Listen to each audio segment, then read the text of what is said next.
Jail में गया, मुझे बहुत दिन के बाद चैन मिला था सर। इतना दुखी मत होइए कोई अगर जेल में जाए तो, खुश होइए। पता है क्यों? क्योंकि एक असली बात कोई नहीं बताएगा। इनमें से अगर कोई भी जेल में चला जाए ना, संघर्ष कीजिए लेकिन दुखी मत होइएगा। क्यों? क्योंकि जब आप सुबह 2 बजे अपने स्टूडेंट यूनियन के लीडर को, लीडर तो मत ही बोलिए, बेचारे वर्कर हैं, प्यून हैं वो आपके, फोन करके जब कहते हैं ना कि हाँ जी रिजर्वेशन काउंटर सुबह कितने बजे खोलेगा, अरे तो हम रेलवे इंक्वायरी है। मतलब स्टूडेंट यूनियन का मतलब परमानेंट 24x7 पानी नहीं आ रहा है, स्टूडेंट यूनियन को फोन करो। और नहीं अगर फोन उठाए आना अगली बार वोट मांगने के लिए।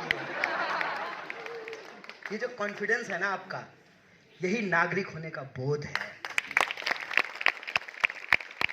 मैं एक संगठन का प्रभारी हूं सर, जिसका कपड़ा का बैनर का आप बात कर रहे थे, आपके कपड़ा का बैनर सामने लगा हुआ है।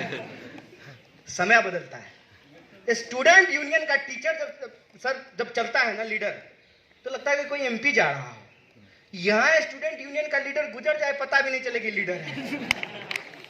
मैं ऐसे ही एक प्रोटेस्ट में गया था, एक दूसरी यूनिवर्सिटी का प्रेसिडेंट आया और बोला कि ये प्रेसिडेंट है, शकल कैसी लगती है उसकी। मैं सुन लिया उसको, मैं पलट करके बोला भाई संघर्ष करने के लिए लोग चुनते हैं, मॉडलिंग करने के लिए थोड़ी चुनते हैं।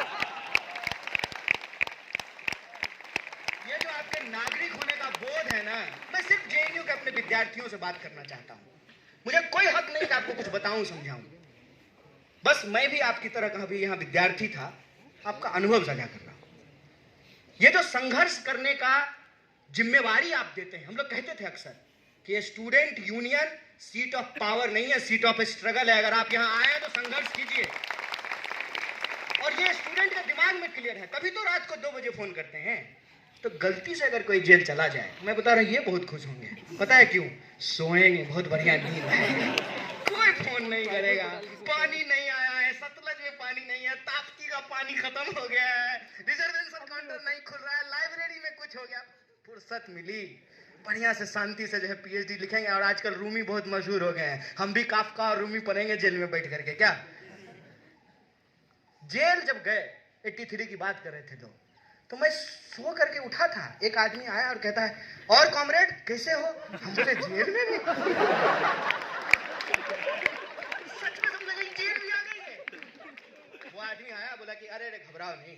नहीं घबरा तो नहीं रहे, घबराना होता तो जेल में थोड़ी होते, घबराना होता तब थोड़ी जेल में होते। घबरा गए तब कहाँ, घबरा गए तो सरकार में होते, जेल में थोड़ी होते।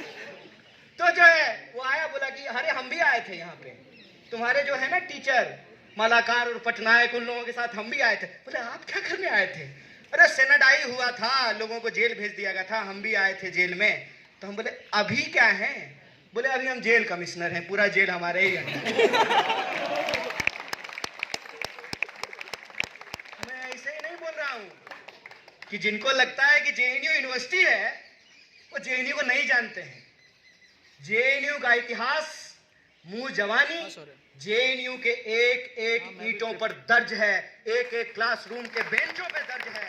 और जो लोग यहाँ आए उनका सौभाग्य, वो उनकी जिंदगी के सबसे बेहतरीन दिनों में से एक है। इसीलिए प्यार और रंज हिट कि इतना कुछ कर लेने के बाद भी, हाँ, सबसे ज्यादा क्रिटिसिज्म अगर कहीं से हो सकता है तो जेएनयू से ही होता है। और इसके लिए मुझे आपसे कोई शिकायत नहीं है, मैं आपको सैल्यूट करना चाहता हूं। आप अपने स्पिरिट को इसी तरीके से कायम रखिए। देश में एक यूनिवर्सिटी तो ऐसी है जो आज भी लोगों की रीढ़ की हड्डी को सीधा करता है, जो सत्ता के आंख में आंख डाल करके सवाल पूछता है, जो कहता है कि नहीं मानेंगे, तुम जो चूरण बेचोगे ना वो नहीं खरीदेंगे। क्या चूरण बेच रहे हो? सिक्योरिटी का? अच्छा, यहाँ लोग जो है बॉर्डर घुस जा रहे हैं बंदूक लेकर के। कहाँ घुस आए थे? पहलगाम में, और तुम लाइब्रेरी बचा रहे हो।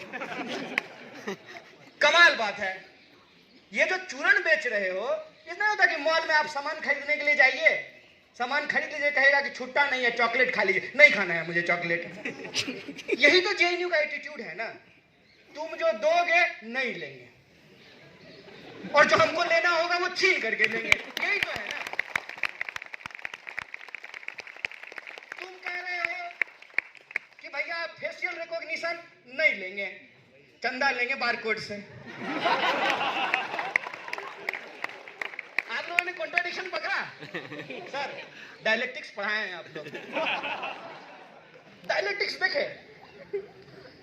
बोला कि जो है फेशियल रिकॉग्निशन नहीं मानेंगे, लेकिन चंदा अब क्यूआर कोड से लेंगे। तुम्हारे हिसाब का डिजिटल इंडिया नहीं चलेगा, हमारे हिसाब का डिजिटल इंडिया चलेगा। हम एआई बनाए हैं, एआई को हमको नहीं बनाने देंगे। इस बात को याद रखना। यही फर्क है जेएनयू में और देश के दूसरे विश्वविद्यालयों में, कि हमको जो चाहिए वो लेंगे। और मैं आपको एक आंदोलन की याद दिला देना चाहता हूं। वाईफाई को लेकर के हम लोग संघर्ष किए सर, और वाईफाई को लेकर के मैं 3 पोजीशन बताता हूं मेरे 7 साल के जेएनयू के अनुभव में। जब आ रहा था, कंप्यूटर हंस रही है सुचिता, बहुत जबरदस्त विरोध हुआ। मशीन आएगा, रोजगार चला जाएगा, इसीलिए जो है कंप्यूटर नहीं आना चाहिए। उसके बाद जेआरएफ आया, लड़ करके जेआरएफ का पैसा बढ़ा है। जेआरएफ का पैसा बढ़ते ही सर ब्रह्मपुत्रा में मोटरसाइकिल लगाने की जगह नहीं, और देखते देखते जो है डिलीवरी बॉय सुबह शाम, ये मुगल दरबार वाला भी डिलीवरी करने लगा। रूम नंबर 107 ब्रह्मपुत्रा ओल्ड के एक्सटेंशन। मैं कोशिश करूंगा कि समाज बदलता है, हम भी बदलते हैं। फर्क यह है कि हम बदलाव के खिलाफ नहीं है, लेकिन बदलाव हमारी शर्तों पर होगा। हम विकास के खिलाफ नहीं है, लेकिन विकास हमारी शर्तों। बदलाव के नाम पर तुम अगर मेरे ऊपर कुछ थोपना चाहते हो, और यूनिवर्सिटी का जो बुनियादी कैरेक्टर है कि ये एक्सक्लूजनरी नहीं होगा, इंक्लूसिव होगा। बताइए अगर ऐसी यूनिवर्सिटी होती कि बम्बू गेट लगा होता, जैसे टोल गेट पे लगा होता है, तब तो हम नहीं देख पाते इंटरव्यू। हमको गेट ही नहीं मिल रहा था, और गेट पे अगर गलती से पहुंच भी जाते, गार्ड जोर से हप कर देता तो लौट के चले जाते। कौन पढ़ेगा? हम बीएचयू में मेरा एडमिशन हुआ, मैं आपको बता देता हूँ, बीएचयू में मेरा एडमिशन हुआ, हम बीएचयू में एडमिशन ही नहीं लिए। इतना भव्य विश्वविद्यालय था ना सर, हमको लगा इतना दूर घर से यहाँ रहेंगे कैसे।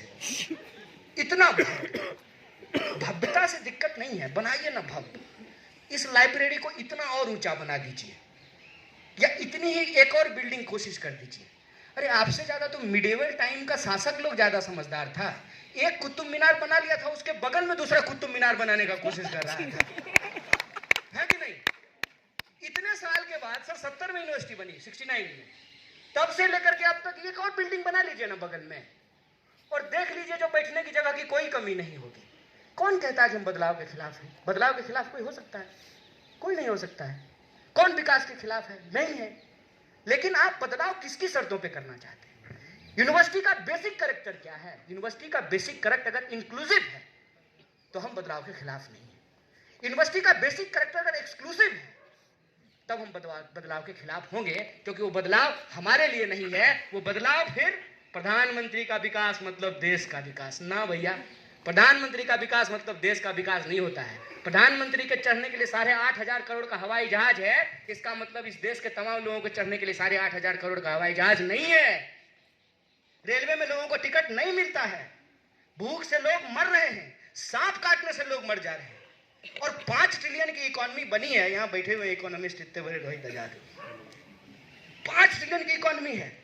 अब 5 किलो अनाज लेने के लिए 80 करोड़ लाइन में लगे हुए हैं।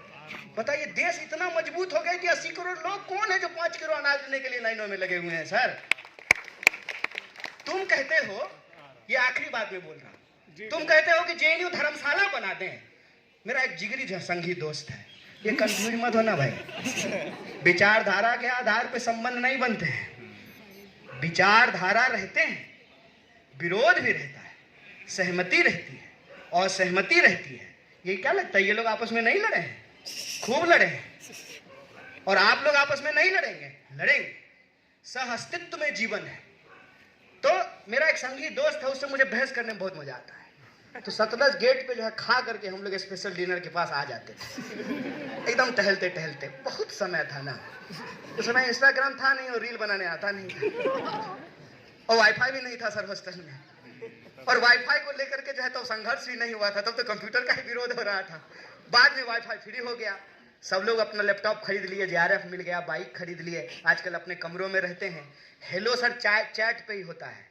सतलज से ब्रह्मपुत्रा जब गए तो चाय जाना है यादव जी की दुकान पे पीने के लिए, तो फेसबुक पे इनबॉक्स करता था, चाय पीने चलोगे? हम बोले इतने तो खटखटा के कह दोगे ना बगल वाले कमरे में है, ये चैट पे बोलने का क्या जरूरत है। आजकल पर्चा भी सर व्हाट्सएप पे लिखा जाता होगा, आई गेस प्रेसिडेंट बताएंगे क्या, है ना? दोस्त की कहानी बताइए। बहुत अच्छी बात है। तो संगी मेरा जिगरी दोस्त है। संगी जिगरी दोस्त कहता था तुम लोग बहुत खराब लोग हो। तुमने क्या, तुम लोग वामपंथी लोगों का यही प्रॉब्लम है। क्या प्रॉब्लम है? ये बाहर के लोग आकर के जो यहाँ पानी ले जा रहे हैं और तुम इनको बढ़ावा दे रहे हो। JNU धर्मशाला है क्या? हम बोले 5 मिनट पहले तुम हमको विधर्मी कह रहे थे। 5 मिनट पहले तुम हमको विधर्मी कह रहे थे और 5 मिनट बाद तुम हमको कह रहे हो JNU धर्मशाला है। दोनों में से एक बात बोलो ना। या तो धर्म मानते हैं, धार्मिक लोग जो है रहते हैं JNU में, या धर्म विरोधी लोग रहते हैं। भाई ये JNU में पढ़ने वाले, ये JNU SU, ये लोगों के पढ़ने के अधिकारों के लिए लड़ रहा है और तुम लोग कहते हो JNU SU अय्यासी करता है।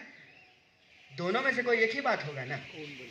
और एक बात यह है कि तुमको सबको नहीं देना है, और JNU को ना इसकी जितनी ताकत और जितनी कुवत है ना, ये सबको देना चाहता है। इसीलिए जब हम कहते हैं वी आर JNU, मतलब हम सबका JNU है। और जब JNU में कोई सवाल होता है, JNU के ऊपर कोई हमला होता है, तो हम अपनी विचारधारा, अपनी पहचान, अपना संगठन, उन तमाम चीज़ों को छोड़ करके इकट्ठा हो जाते हैं। यही JNU की ताकत है। और आज भी हम इस बात के लिए खड़े हैं कि JNU को बचाना मतलब उस सपने को बचाना कि यह देश हम सबका है। देश का मतलब देश के 140 करोड़ लोग होते हैं, और भारत माता का मतलब भारत में रहने वाले लोग होते हैं। विश्वविद्यालय का मतलब विश्वविद्यालय में रहने वाले लोग होते हैं, चाहे वो स्टूडेंट हो, कर्मचारी हो, टीचर हो, नदी हो, पहाड़ हो, पेड़ हो, क्लासरूम हो, उससे विश्वविद्यालय बनता है। ये हम सबको बचाने की लड़ाई है। इसमें आप पूरी ताकत से लड़िए, हम भी पूरी ताकत से कंधा मिला करके आपके साथ खड़े रहेंगे। और इस बात को याद रखिएगा, मैं खास करके अपने चारों ऑफिस बेरर को कहना चाहता हूं, और आप सबके बिहाफ पे कह देता हूं, फॉर्मर JNU प्रेसिडेंट्स के बिहाफ पे कहता हूं, करंट JNU SU को, ये सीट ऑफ स्ट्रगल है और आप 4 लोग नहीं हैं। जब क्रैकडाउन हुआ 2016 में, अफरा तफरी मच गई, हर गेट पे पुलिस खड़ी थी। तो एक हमारे टीचर यहीं पढ़ाते हैं SSS में, सिगरेट पी रहे थे। क्या हाल है? ठीक है सर, पिलाइए। क्या सोच रहे हो? बोले सर समझ में नहीं आ रहा है, बड़ा माहौल खराब है। एक फोन काटते हैं दूसरा फोन आ जाता है। अभी यहीं पे जो है दिल्ली पुलिस के भी स्टाफ घूम रहे थे, आज नाम नहीं लेंगे, नौकरी चली जाएगी भाई। तो हम पूछे क्या माहौल है? बोला सर माहौल तो बहुत खराब है, हर तरफ से लोग जमा हैं, कभी भी हमला हो सकता है। हम बोले सर पता नहीं क्या करें। बोले सुनो, यही शब्द था उनका और यही मैं आपके सामने दोहरा रहा हूं। सुनो, यह मत सोचना कि तुमको 1000 लोगों ने वोट दिया है, यह मत सोचना कि तुम्हारे संगठन में 10-15 लोग हैं, यह मत सोचना। यह सोचना कि तुम JNU SU के प्रेसिडेंट हो। और जब हम JNU SU कहते हैं ना, तो ये 2016 में नहीं है, ये आज़ादी के पहले शुरू होता है और ये तुम्हारे मरने के बाद भी कायम रहेगा। तुम उस परंपरा के वाहक इस बात को याद रखना। इस बात को याद रखना कि तुम सिर्फ 1000 स्टूडेंट के प्रेसिडेंट नहीं हो, तुम 8000 स्टूडेंट के प्रेसिडेंट हो, चाहे वो ABVP से भी जुड़ा हुआ क्यों नहीं है, चाहे वो तुमको वोट दिया या नहीं दिया, तुम पूरी यूनिवर्सिटी के प्रेसिडेंट हो। और तुम अगर भागे तो पूरा का पूरा यूनिवर्सिटी डिमोरलाइज होगा। तुम्हारे कंधे के ऊपर अब ये जिम्मेवारी है कि उस विरासत को, उस परंपरा को, उस सिलसिला को कायम रखो जिसको हम JNU SU कहते हैं। तो आप 4 लोग नहीं हैं, आप JNU SU हैं। और इस वाइस चांसलर को ये कहना चाहते हैं कि आप यहाँ से पढ़ी हैं, अफसोस की बात है, अगर जगदेश कुमार था तो कहते हैं ना कि गालिब दिल को बहलाना कोई ख्याल अच्छा था, कहते थे बाहर का आदमी है। आप तो यहाँ से पढ़ी हैं मैडम, आपको मालूम नहीं है कि JNU SU क्या है? ये आपको क्या लगता है एक संगठन के लोग हैं? और ये बात क्या सिर्फ SSS की सीढ़ियों तक रहने वाली है? आज यहाँ से हम आपको ऐलान करते हैं कि अगर आप JNU SU को बहाल नहीं करेंगे पूरे के पूरे जेएनयू की विरासत के बिहाफ पे ये बात कहते हैं।